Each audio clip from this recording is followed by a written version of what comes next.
And we are joined now by Katie Petranis, who is the Deputy Commissioner of Natural Resources for the State Department of Environmental Conservation here in New York. Welcome. It's good to see you. Good morning. Thanks for having me.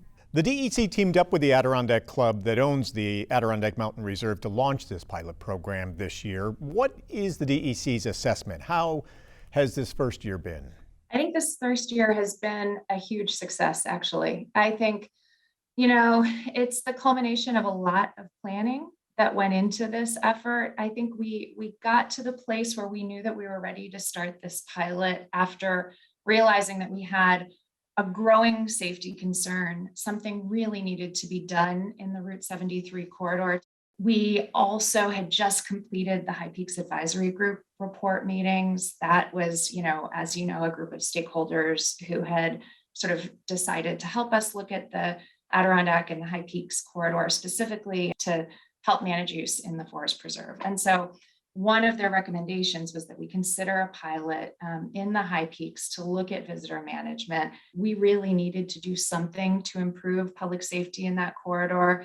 I think, anybody who drove through the corridor during the peak hiking season would see the narrow lanes of traffic, the people parked illegally on the roadside, people opening their doors into traffic. It really was creating an unsafe set of circumstances. And we knew that we had an opportunity to provide for the level of parking that was needed to accommodate those visitors on the AMR property. So we knew that we had the ability to safely move that use to a location that wouldn't create a public hazard. And so I think that's what we did. People had to pre-plan for their trip, and that was an adjustment. That was something that took people time to get used to. I think, though, that comes with an opportunity.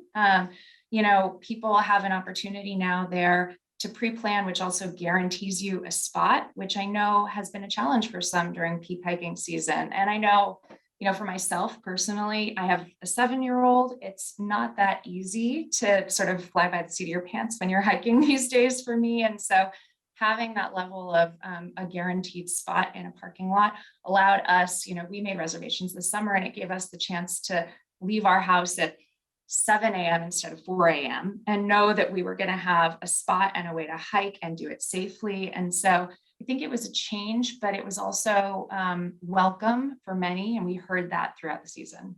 Now, the reservation system is wrapping up for the year at the end of this month, but you and the folks at the Ausable Club have already agreed to continue it for another 2 years? We are, yeah.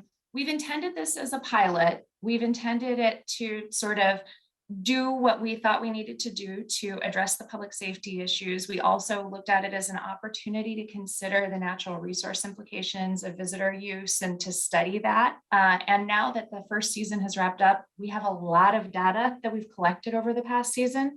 We want to really look at that. We want to understand what was done that really worked for folks, what the impacts were to the trails. We want to look at all of that, the roadside parking, the safety, and better understand it so that we can move into the next season. When we started this program, we said that we wanted it to be adaptive. We made changes like, for example, we installed a gate. We heard from folks that they wanted to be able to have late exit from the property in case their hike ran longer than they thought, and they didn't want to have to call a ranger, figure out a way to get out, get trapped at night.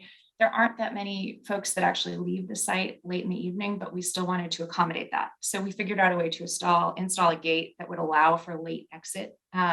We also made changes to the reservation system itself, working with our AMR partner, that allowed for easier management of the system. We wanted to really let people know that if they weren't going to show up, they should cancel so they didn't take a spot for somebody else. So we did a lot to the website to help encourage that. So we made a lot of changes in the first year.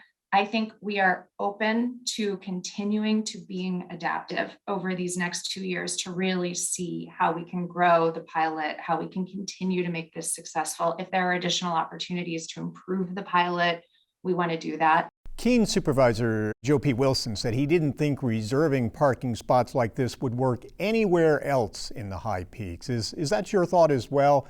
Or is the DEC looking at trying this in other parts of the High Peaks? We are not right now. For us, this really was a unique set of circumstances. It's a unique location. The challenge in regards to the visitor use isn't unique. We've been seeing growing visitation throughout the high peaks, throughout New York State, throughout the country, throughout the world, over the past few years. Every other outdoor recreation news article you see will be about increased visitation. And it's an incredible opportunity. It means more people are getting outside. There's a wonderful health and safety benefit there, health benefit. More people are learning about the outdoors. It's growing the next, generation of conservationists, but it's also incumbent on us to manage that use safely. And so I think here, like I said, there's, a very particular unique road corridor challenge that made the reservation system make sense in this location. We haven't thought about that as a tool anywhere else in the high peaks. In addition to the parking permits, the town of Keene and Essex County have both been running shuttle buses this year. Have they been successful? There were, I think, as was the case with shuttle programs nationally, challenges this year. There were still COVID-related challenges, distancing questions. I think there were things like that we had to work around that added to the challenge of the shuttle system this year.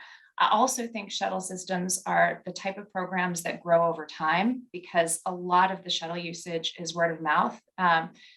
We did a lot collectively working with the town, the county, the state. We did a lot of marketing. We did a lot of notice. But I think that kind of awareness grows over time. So, and we saw that throughout the season. It started out slower. We had more use of the shuttles later in the season, but we need to learn from it. So now that we're ending the first season, we're going to take a critical look at what worked, what could be improved, and figure out what we're going to do next year. Katie Petranis, Deputy Commissioner with the DEC, thank you very much. We appreciate you taking the time.